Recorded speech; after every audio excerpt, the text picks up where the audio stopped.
Good day, everyone, and welcome to the, whatever the date is, June 17th meeting of the Citizen Oversight Board. Thank you all for adjusting to our schedule. We have just kicked off with our recruiting firm to hire the next independent monitor. So we're really excited about that and needed the time to just start to engage with that firm. So call the meeting to order, and I'll just go over quickly what our agenda is. So we've got a little bit of administrivia to begin with. So we'll go through some elections for executive positions on the board, which promises to be entertaining based on the number of you who have submitted your candidacy. So we'll get to that. And then we'll talk quickly about sort of the process for hiring the monitor. We will review a little bit of discussion on the PID policy. And then I'll go over some work that we've begun on the strategic planning side of the house and talk about PSA work that we're doing as well. So Daniel and Greg, I got a little lost in the email back and forth. So just whoever's supposed to say what from the monitor's office today will do that. But sorry, my post-COVID brain is pretty foggy still. So I was reading that and now I've lost the thread. So anyway, we'll start with some board administrivia. And we have two roles that we need to hold elections for. We typically hold annual elections, although we could talk about if that's our best approach. And we need to elect both a chair and a vice chair for the board. We could start with vice chair. Does anyone want to do it? We used to make the new people do it. I asked and they said no. I'm just saying my first board position was assigned to me by a senior board person. I was not asked so much as told. Well, I appreciate that approach. A thought I've had on the vice chair position. So, you know, I will be running again for the chair position, and based on the number of you who applied for vice chair, I suspect I'll be the only candidate. But, you know, feel free to surprise me if you'd like. But based on, you know, sort of what I've seen in this role in the past, you know, 6-8 months, I think what could work if nobody really wants to, I am not drunk. It is 11 in the morning. So maybe we need to turn off the chat, Daniel. Thanks. So I think what could work is if we take a more community-driven approach to the vice chair role, and if in the cases that I can't be at a meeting or lead a meeting, that another board member could be the substitute. I'm not sure we're obligated to have a vice chair in order to function, but open to sort of a more flexible approach if that feels less intimidating than you know, having a more formal role. So thoughts on that? I'm okay with that if our governing documents permit that. And I did give some serious thought to it, Julia, when you texted me for like a few seconds. But I made a commitment to myself when I was done being Speaker of the House. I wasn't running for any other offices of any type. And I felt like this fell within that. Fell within that category of running for office. If it's uncontested, is it running? I was going to say that too. You're not running for this. It's more of an appointed than an elected. What I really loved was just the opportunity to work with both Julia and Daniel over the last few months that I've been serving as vice chair. Again, some of the input that we got from the community referrals and being able to navigate those, work on some of the follow-up meetings, start some of the planning for those community forums. So it's wonderful when you're getting to work with Julia and Daniel a little bit more intimately. Okay, so think about that. We'll just let everybody stew in that, and perhaps we'll move over to the chair, and then we'll come back to you when you all feel guilted into accepting the role. Okay, so would anyone like to run for chair of the board? No, I want to nominate you though. Okay, great, thanks. But and I want to underscore what April just said too. I mean, look, I'm gonna kind of hybrid this. I considered this because frankly, Julia, you are doing a phenomenal job.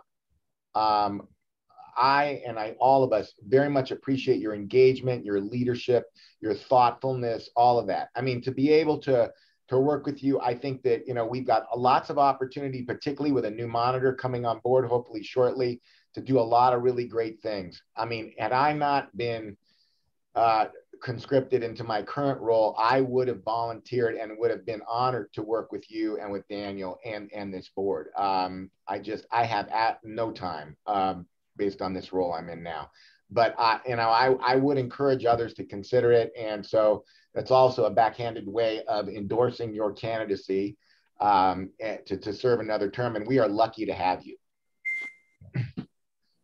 Thanks, that's very nice.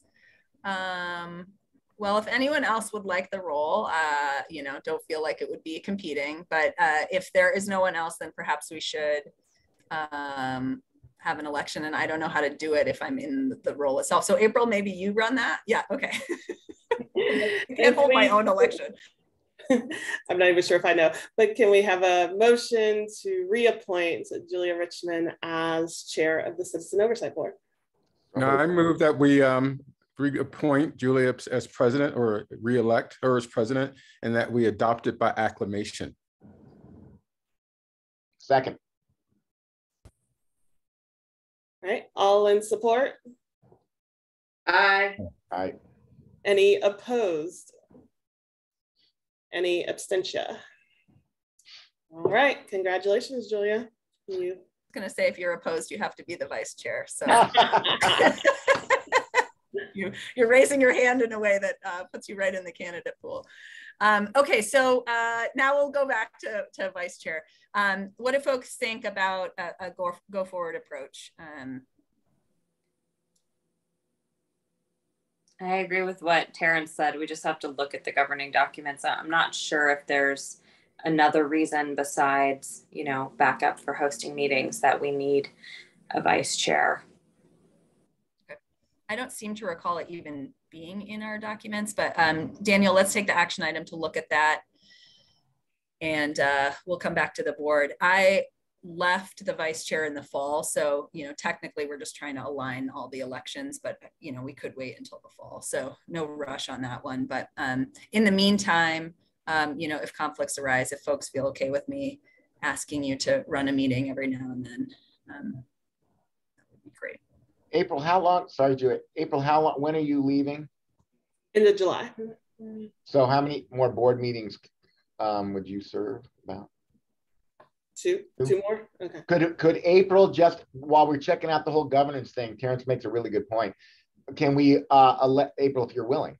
Can we elect April into the vice chair role, because this is the annual meeting to do that, and then come July, then we'll make an appropriate change after we look at the governance documents, and perhaps other people think this through and may want to assume that role. How about that?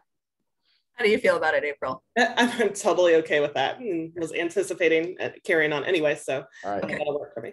Thank you. Okay.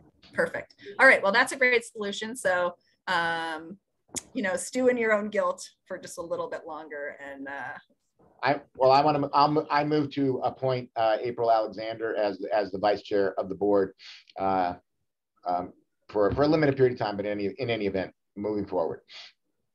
And I said, all right, Karen, all in favor? Aye. Any opposed? Thank you. Larry, I like your emoji raised hand. That's very good voting. Okay, so great. Let's move on to the rest of our agenda. Thank you for that.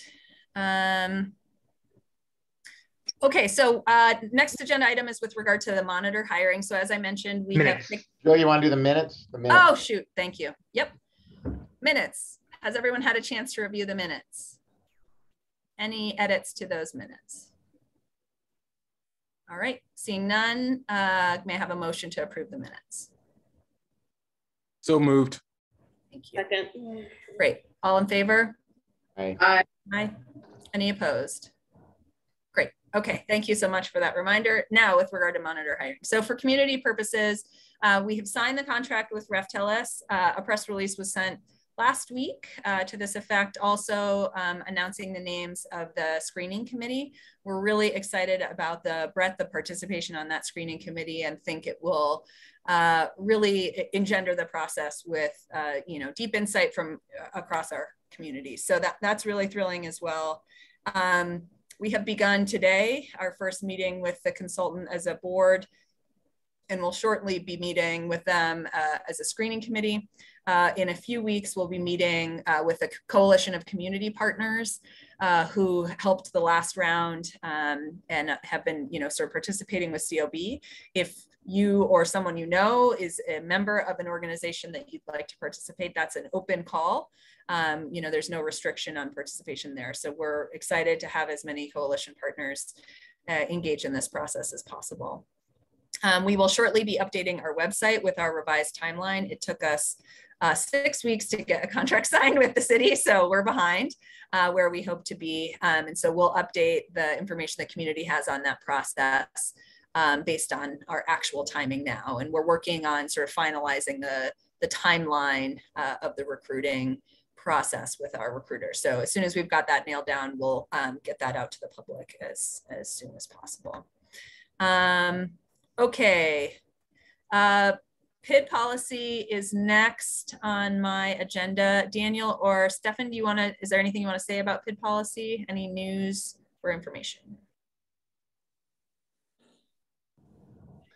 We did receive a essentially final draft of the policies for both the Administrative Investigations Unit and the Conduct Review Unit last week.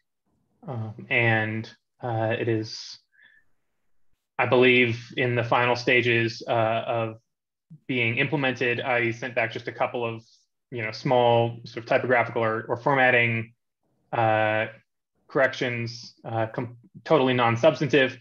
And I believe they are moving forward with implementation still as the goal by the end of the month. And the next steps for the board would be to, take some time to review those documents and come up with a list of any subjects, topics, issues that should be on the table for a future review, whether that's in 6 months or a year or somewhere in between. So I know you circulated those, Daniel, and I thought that you had a few substance. And look, I agree, Julia, you've raised this, and I agree. The importance of just getting this thing implemented after X number of years, and Nikki knows all about that.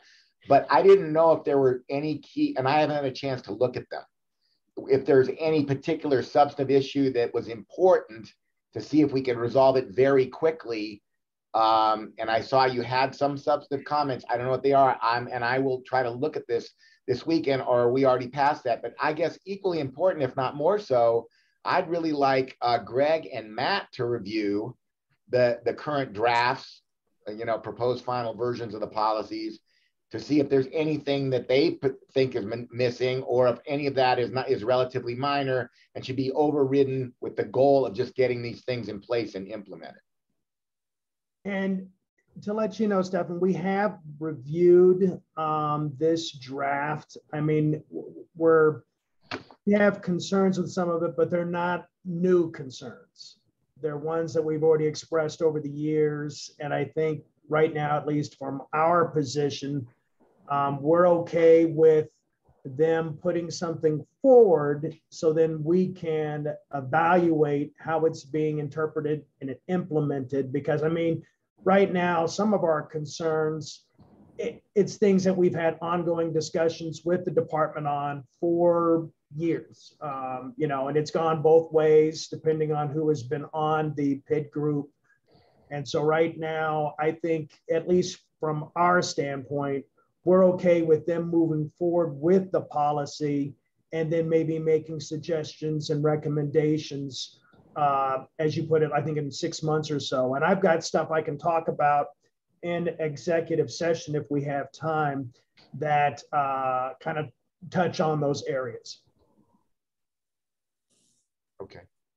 I mean, so is the bottom line, if they implemented the existing policies, as the existing drafts, as they right now, the OIM would be okay with that? I mean, I guess because I don't want to, I will take the time if it's, but if it's worthwhile, but it doesn't sound like it will be, for me to go through this and look at Daniel's comments or anything that you raised. I'd like to be informed about these existing issues that you've said you've had for a while as I review them. But if the overriding priority is just to get these things passed and implemented, then let's just do that. And maybe you could, not even orally is great, but I would like to see sort of a list that you could provide to us that would guide our, consideration of looking at these policies in terms of what we might want to do to suggest changes in 6 months. You bet.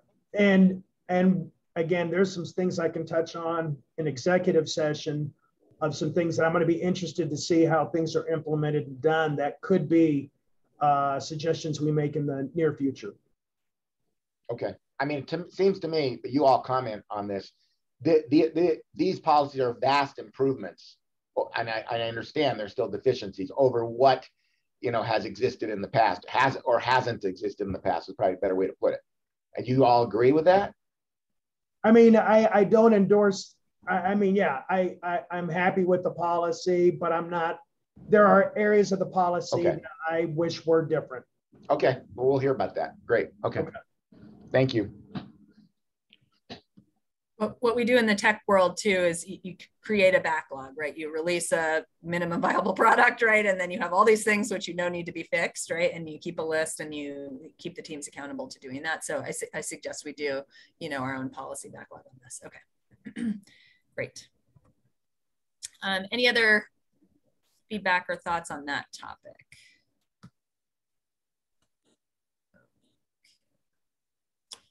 Next item in terms of some board business. So we released as a board an RFP, or it's not an RFP because that's not the process we're following, a request for purchase order scope fulfillment. I don't know. We submitted a scope of work to the public for strategic planning services. We had 12 firms express interest in that work. Those are primarily minority and women-owned businesses, so excited about the partnership there. We have a overview introductory call today for firms who will be completing a response, a proposal to that. And proposals are due next week on Friday. So we're hoping to move all this forward quickly and probably not quickly enough to get April's participation. Daniel, anything you want to say about the doodle that was sent around? Sure. But first, I believe the proposals are due next Wednesday. Oh, thanks. Not Friday. Yep. The doodle that was sent around for board scheduling of these strategic planning retreat or workshop times, it is looking unlikely that Al will be able to participate, and it is looking, unlikely if we can't get it in, in July.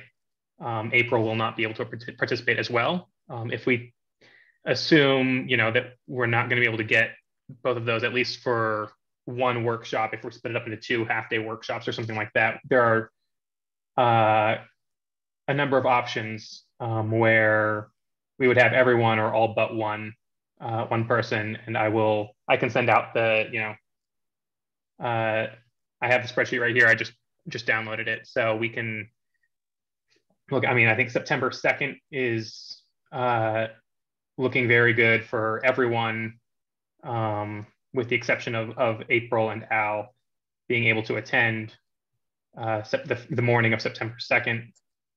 And then also, if we're willing to be short one additional person, one current member, there are a number of other options. So. Okay, so you and I will meet, Daniel, and we'll put together, top 3 options for folks, and then in our, as soon as possible, we'll sort of lock those down. But thank you all for looking at that extended poll. Any questions on the exercise or the, scope that we sent out for board members? Is September 2nd the Friday before Labor Day? Yeah, I think that is not the right date, because I think I said maybe not on that one too, but maybe there's other options. We went out, until we're 150 years old each. So yeah, it's like every weekend in the next options. Future. So I think we'll find a time. But yeah, probably not September 2nd. Yeah. Any questions on the scope of this strategic planning? Okay. Hey, actually, sorry, I just wanted to ask a quick thing, just because I know we're losing April and there's just so much institutional knowledge and I understand all the reasons why April's moving on to bigger and better things, but I'm just wondering if there's an opportunity to provide them, whether it's in a public forum or a closed board meeting, where individuals that are leaving, like April, could just give us maybe their thoughts or unfettered, this is what I would say at a strategic planning meeting, or even just like 5 to 10 minutes. I mean, certainly not putting like April on the spot right now, say something fabulous in this moment, but as you depart, a moment of like departing ideas or thoughts that we could then have with us when we do the strategic planning. Because I know I would like to hear, just as a newer board member, what the departing board members really think are pressing issues, desires for the future, struggles that they've experienced and felt that I'm just totally unaware of, that I would like to capture. I think I was thinking the same thing, that maybe I can do a kind of informal exit interview / if we have some of the items for the board meeting with like Daniel and Julia, I'd be willing to do that. So. Love that. And if we can get a firm signed on, before you go too, perhaps we can just have them do a one-on-one with you to get your perspective as well. And we can ask the same of Val. Yeah. So let's hold that idea up, and we'll figure out a way to make it happen. That's a great. Is there a way to go back and see if we might capture some of Katina's thoughts as well? I mean, for as far as institutional knowledge, Katina is the encyclopedia. Totally. She may want to just be done being on the board, but we can always ask. I bet she take her out for lunch and informally invited. Yeah, exactly. I'll invite her to coffee and get them. Okay, great ideas all. Thank you for that. Okay, Danielle, do you want to talk about PSA recruiting video for board members? Yes, so the board's nominating committee had expressed a desire to create or commission a short sort of 90-second to 1.5 to 2 minute long video to assist with sort of explaining what the board is and who would make a good board member, kind of a thing that could sort of be attached to newsletter emails or on social media, things like that. And so I've taken the first steps of sort of exploring what that might look like, how we might be able to do that. We can do that. Denver's Technology Services Department does have sort of pre-established contractors that would be able to do that it would be a simpler process in terms of going through the procurement. It would be probably about $4,000 and done by August. I got a quote from sort of an external, a private vendor that would be about $6,000 for sort of the bare minimum of sort of lowest price for a high quality vendor. And so just for comparison there, happy to sort of send out, I do have some examples of both groups' work.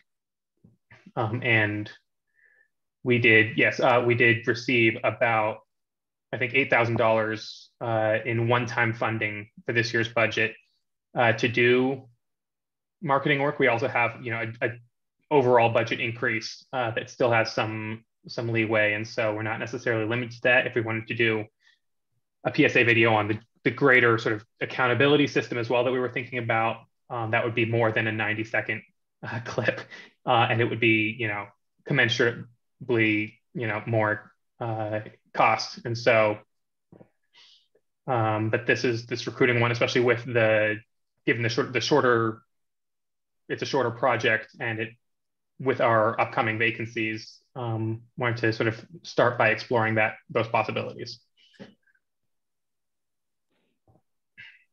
Thoughts from the board on that?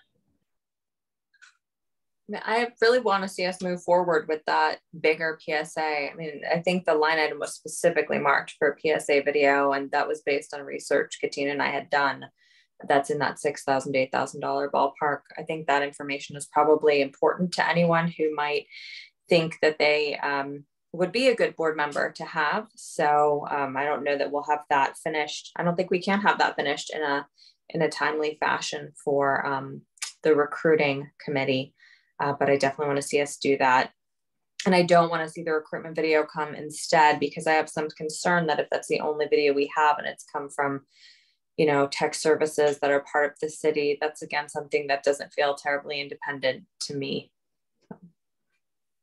We would have, script control and all of that. It would just be, but I mean, if you feel like they're going to influence it, none. But I've worked with city marketing in the context of this board before, and they have been very opinionated on what they will post for us, where they'll post it, and what we can say. I've gotten straight no's from them before.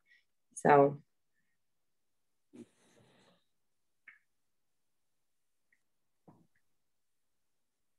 Okay, other thoughts?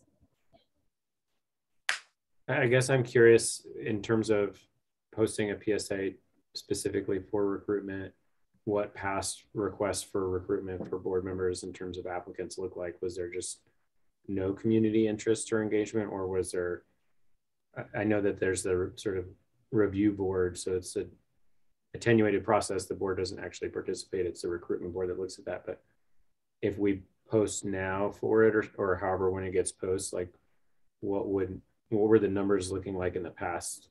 Like when I applied, I guess, not that long. Yeah. Who was your competition? So the feedback that we got, so a few things are true. There's this other board that recruits for our board. And in our annual report to council, we sort of highlighted that other city boards don't recruit that way. And so ours is much more complicated than other boards. And the idea originally was that it created fairness and access to the board. I'm not sure that's the reality of how that's played out. I'm happy to have deeper conversations about that.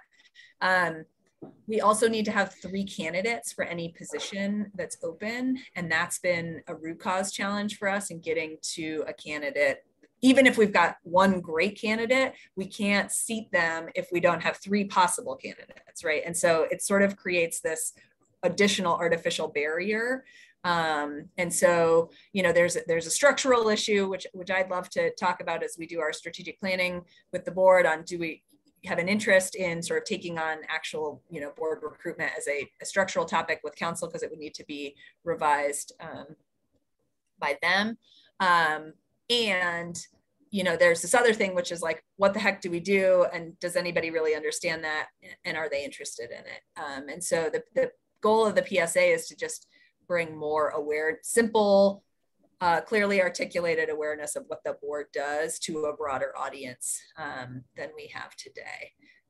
So it doesn't solve the structural stuff, but hopefully it increases awareness. And that's, a general goal the board set for itself last year was more community participation, more followers on our social, more attendees at our meetings. And, I think we had that 6 months ago, but I feel like we've sort of gone back to where we were a year ago with attendance. So, it does feel like the interest in our work is waned.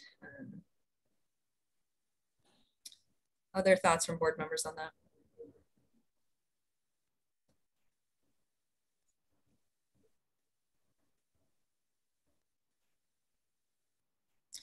Okay, well, Daniel, let's take that offline and we can continue to work on an approach and figure out what our best path is. If we've got a good brochure and we've got a good recruiter, I'm not sure we need a video that helps recruit, a monitor. If that was where we were sort of talking about, the overall structure and bigger purpose video. So let's sort of hone in on what we hope to get out of that, and we can move forward. Okay, I think that's all we had on the board side of the agenda. Monitor's office would love to have you highlight what you're prepared to highlight in the meeting today. And like I said, I lost the thread in the emails. So Interim Monitor Crittenden, do you have topics to cover today? Yeah, well, I've actually have a number of topics. We probably won't have time to go over all of them that I can talk about in executive session. Our office has been really busy. It's that time of year where people are on vacations, and we're still down a couple of staff we're working on hiring replacements for. And we're working on a number of different things, and a number of different projects and things that have come up that I can talk about more in depth in executive session. I know there was a question that was sent to us regarding our access to evidence.com. So we do have access to the Sheriff's Department's body-worn camera video on evidence.com. Now, the way that works, it's whatever they share with us on evidence.com that we then can see through evidence.com. So, I can't say that we're getting every body-worn camera video, but I don't suspect that they're, not sharing with us the body-worn camera video that they're getting. I know that they are still deploying body-worn camera videos to their sworn officers. So not every officer has body-worn camera video yet, but we have started using, going into evidence.com to look at body-worn camera video. And one of the things that we expect to use evidence.com for, and we've talked about this in the past, is for us to confirm that we are getting all the body-worn camera video for the incidents that we are monitoring, that we are reviewing at the end, so we can make sure that we've got everything and we have all the best evidence when reviewing the investigations and when ultimately we're making potential discipline recommendations. And so this is something, it's good to have this going with the Sheriff's Department. And with the Police Department, we do have an account. We have an account linked with the DPD version of evidence.com.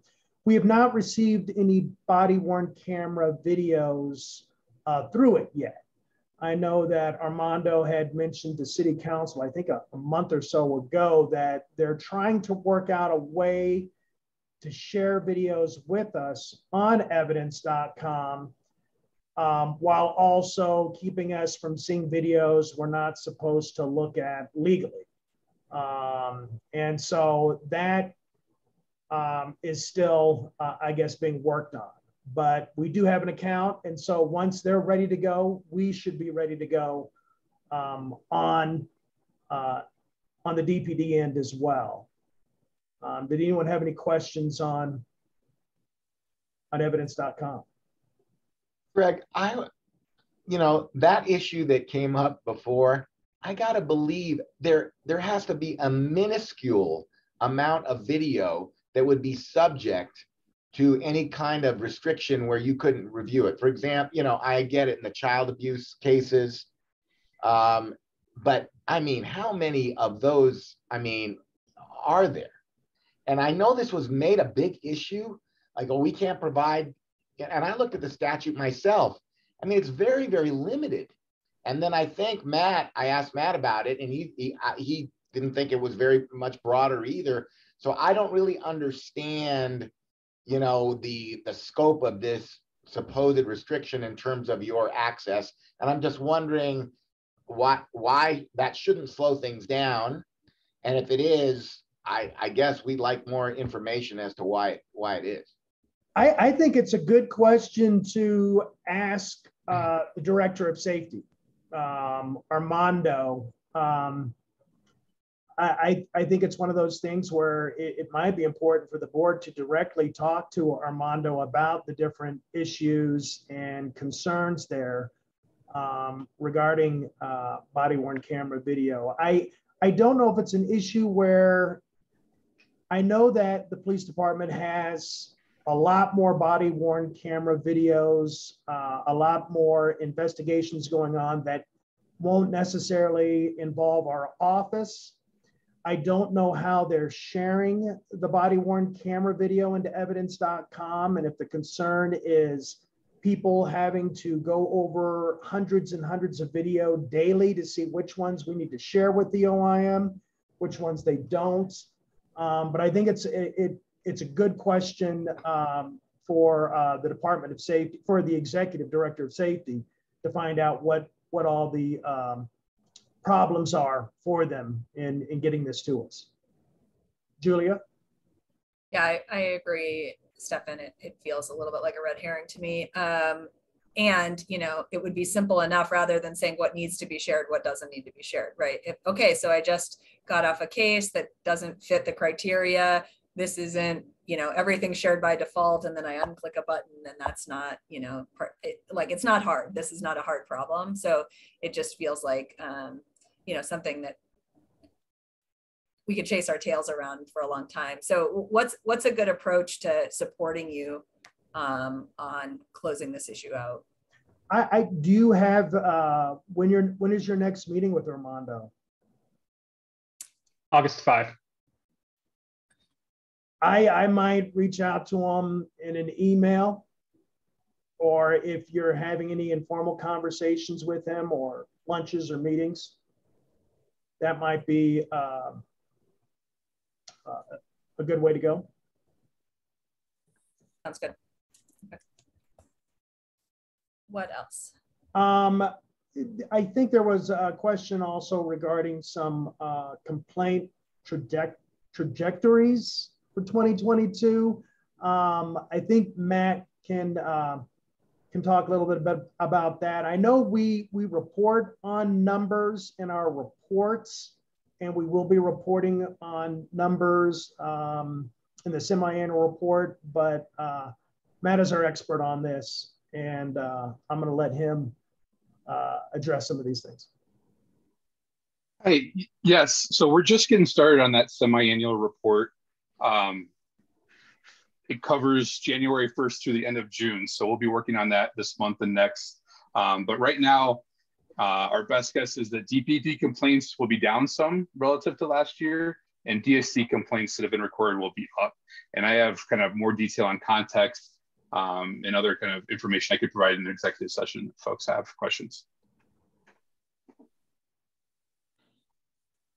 And other than that, everything we had is for executive session. Again, we have a lot to report on in regards to internal stuff going on with the work of the OIM, dealing with pending cases going on right now, confidential information, data and stuff that we're working on, and how that could impact PID in the future and stuff like that. So we have nothing further for general session. Julia, did you see the questions? I think the first one was answered. I'm not sure about the second one. From the community. Yeah. Community question says, what is the body-worn camera policy about officers uploading and editing footage? Is that policy available? And then a comment that says, I've read reporting about officers uploading, editing, and deleting the original and then uploading an edited video as the original. That was reporting about a different city, but if it can happen in one place, could it happen in another? Go ahead. I can answer some of that. There is a policy in place that limits officers' ability to edit and has rules about uploading video. And that policy is publicly available on the DPD website. There are kind of within evidence.com, my understanding is there's kind of an audit trail that would track kind of viewing and any other kind of manipulation of the video. So I think that would be identified through that process. And then there's supervisor kind of higher level audits that are done on that are required in the policy. So my expectation would be the policy addresses everything identified there. How that works out in practice, I'm not sure. Like there's a log, to your point, there's a log that says one was loaded, then downloaded, and then uploaded a different one. Okay, so that's good to know. Okay, thank you, community member, for that question. All right, it sounds like we have some additional topics to cover in the last few minutes as part of an executive session agenda, including investigative or disciplinary matters and sort of ongoing negotiations between organizations. So may I have a motion to adjourn to executive session or to enter into an executive session? So moved. Second. All right, all in favor, aye? Great. Aye. Any opposed? Okay, perfect. We'll see you over there, back to the previous link we were on. Thanks, team.